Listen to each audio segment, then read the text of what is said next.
Johnny did not want them to know. In fact, he was terrified his secret would get out. It happened on a hot summer's day in 1992. He was out late chilling with his homies on the corner. He knew his mother would be worried, especially since he was supposed to be back at home when the streetlights came on. But he didn't care. He felt she was worried about everything anyway. Big Mike got smoked the other day, Freddie told the group. No way! I told him to stay off that block. They run things over there and got it locked down. Johnny replied. Bro, you always seem to be on the know about everything. Do me a favor. Jamal said to Johnny. What's up? Jamal said. You know how my girl stays in that area? Let her know she's in danger. They ambushed Mike. I'm sure she's on their list too. I'd go and tell her myself, but they'll recognize me. Besides, you got that lucky underwear on. You've been shot at 3 times and each time they missed. And you always say it's because of the undies.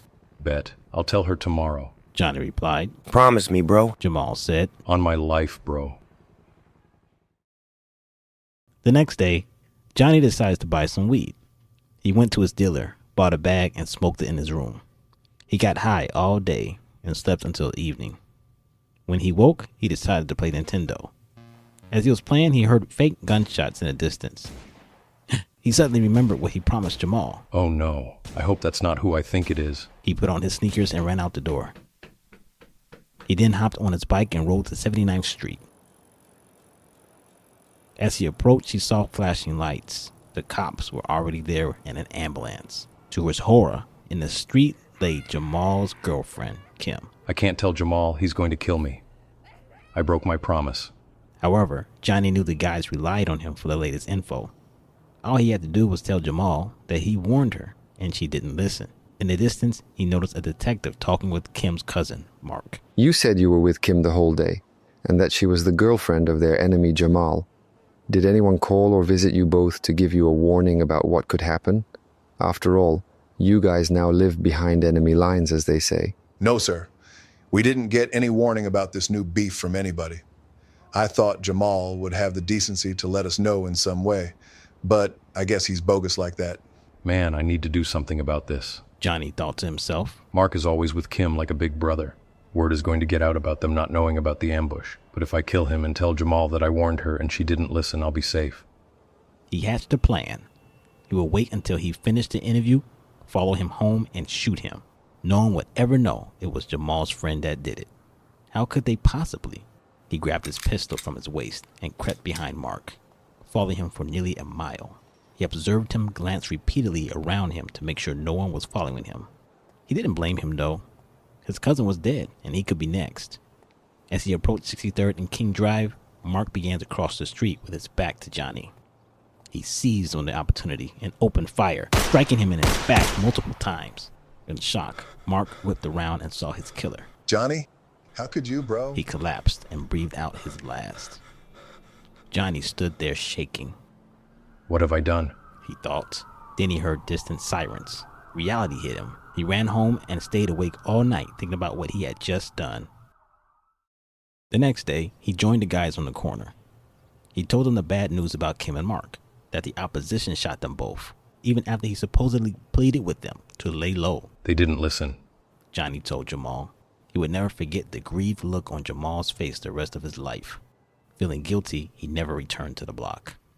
Years later, Johnny had long left the thug life behind, keeping only one important memento, his lucky underwear.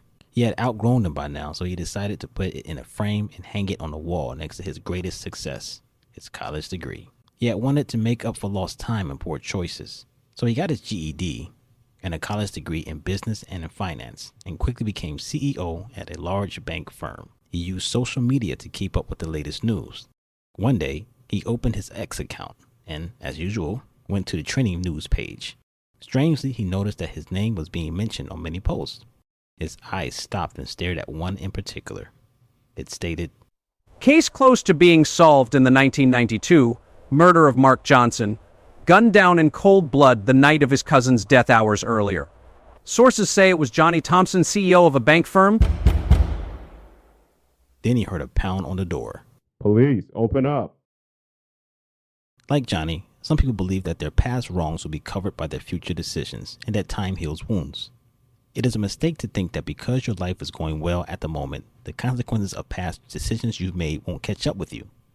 The Bible says, that he who covers his sin will not prosper, but whoever confesses and forsakes them shall find mercy.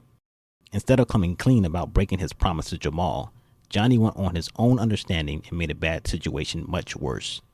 We should never try to correct a mistake with a sin. It will only prove to be detrimental to your life.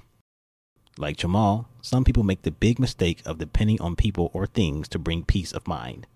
Yet both will fail you in the end.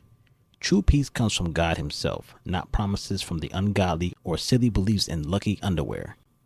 All life is at the mercy of a living God who desires to make himself known to you if only you had faith in him. If you have things in the past that have yet to come to light, don't be like Johnny and wait until they show themselves at an inconvenient time for you. Own up to your decisions and face life directly, trusting God in the process. And rid yourself of lucky charms and the reliance of mere words of people. God said, "Cursed is the man who trusted man and makes flesh his strength, whose heart departs from the Lord." Jeremiah 17:5. One more thing. No amount of good deeds will cover your bad ones. Your sin will still find you out. Stop trying to bribe God to save your soul. Do things his way by following Jesus for true righteousness. This was Speaker's Corner.